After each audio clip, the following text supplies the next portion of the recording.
प्यारे बच्चों, Indian geography का कोर्स शुरू करने वाले हैं। एसएससी एग्जाम के लिए स्पेशली ये कोर्स होगा। एनिमेशन की हेल्प से हम पढ़ेंगे। इससे दो बेनिफिट होंगे। पहला तो आपके दिमाग में वो चैप्टर अच्छे से छप जाएगा।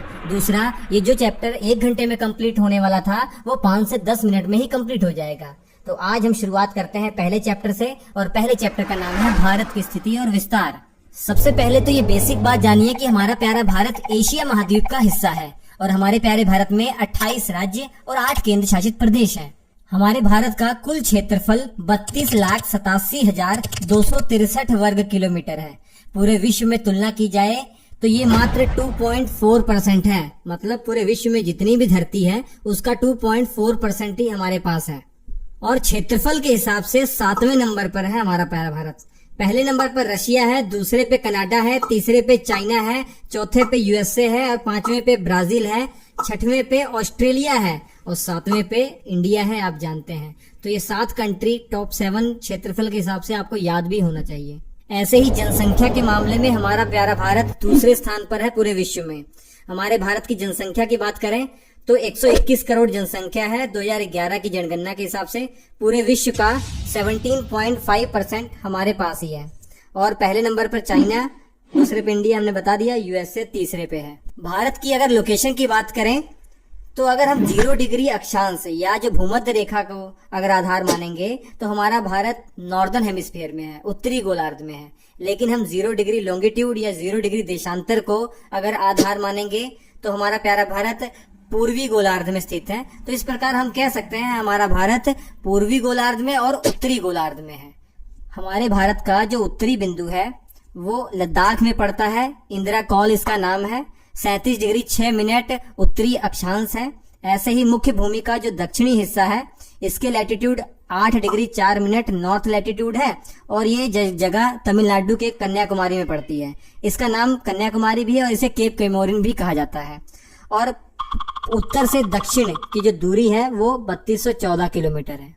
हमारे भारत का जो सबसे पूर्वी हिस्सा है वो अरुणाचल प्रदेश में है, किबिथु नामक जगह पर। यह बिंदु 97 डिग्री 25 मिनट पूर्वी देशांतर है। और ऐसे ही जो सबसे पश्चिमी बिंदु है 68 डिग्री 7 मिनट पूर्वी देशांतर सर क्रीक है, गुजरात में पड़ता है। और इन दोनों के बीच की जो दूरी है 2933 किलोमीटर है। पूर्व से पश्चिम जो दूरी है 2933 किलोमीटर है। लेकिन एक और इम्पोर्टेंट बात, हमारे भारत का जो सबसे दक्षिणी हिस्सा है वो अंडमान निकोबार द्वीप समूह में पड़ता है। इसका नाम इंदिरा पॉइंट है। पिग्मेलियन पॉइंट भी इसे पहले कहा जाता था। इसके latitude 6 degree 45 minute north latitude है, मतलब उत्तरी अक्षांश है। ऐसे ही परीक्षा में पूछा जाता है कि सबसे पूर्वी राज्य कौन सा है, सबसे पश्चिमी राज्य कौन सा है, सबसे उत्तरी दक्षिणी राज्य कौन सा है। तो याद रखिए सबसे उत्तर में जो राज्य है वो हिमाचल प्रदेश है। अब जम्मू कश्मीर नहीं है, वो केंद्र शासित प्रदेश हो चुका है। सबसे दक्षिण में तमिलनाडु है, सबसे पूर्व में अरुणाचल प्रदेश है और सबसे पश्चिम में आप जानते हैं गुजरात है। 23.5 डिग्री अक्षांश की जो कर्क रेखा है वो भारत के बीचों बीच से गुजरती है। 8 राज्यों से गुजरती है। पहला गुजरात है, दूसरा राजस्थान है, तीसरा मध्य प्रदेश है, चौथा छत्तीसगढ़ है, 5वां झारखंड है, 6वां आपका वेस्ट बंगाल है, उसके बाद 7वां त्रिपुरा और 8वां आपका मिजोरम है। तो ये 8 राज्य हैं जहां से कर्क रेखा होकर गुजरती है। याद रखिए 23.5 डिग्री उत्तरी अक्षांश। भारतीय मानक समय रेखा जिससे हमारे भारत का समय निर्धारित होता है ये 5 राज्यों से होकर गुजरती है। 82.5 डिग्री ये पूर्वी देशांतर है। 5 राज्य, पहला उत्तर प्रदेश है, दूसरा आपका मध्य प्रदेश है, तीसरा छत्तीसगढ़ है, चौथा उड़ीसा है और 5वां आंध्र प्रदेश है। और ये भी परीक्षा में पूछा जाता है कि जो ये रेखा है 82.5 डिग्री ये नैनी से होकर गुजरती है। उत्तर प्रदेश के प्रयागराज के पास नैनी जगह है, वहां से गुजरती है। मिर्जापुर भी इससे नजदीक है। हमारे भारत की जो ये अंतरराष्ट्रीय मानक समय रेखा है इसका और जीएमटी का अंतर 5.5 घंटे का है। हमारी जो आईएसटी है जो मानक समय रेखा है वो जीएमटी से 5.5 घंटे आगे है। एक और बहुत इंटरेस्टिंग बात आपको मालूम होना चाहिए, भारत का जो सबसे पूर्वी हिस्सा है अरुणाचल प्रदेश, सबसे पश्चिमी हिस्सा गुजरात, इन दोनों के बीच में सूर्योदय का जो अंतर है ना वो 2 घंटे का है।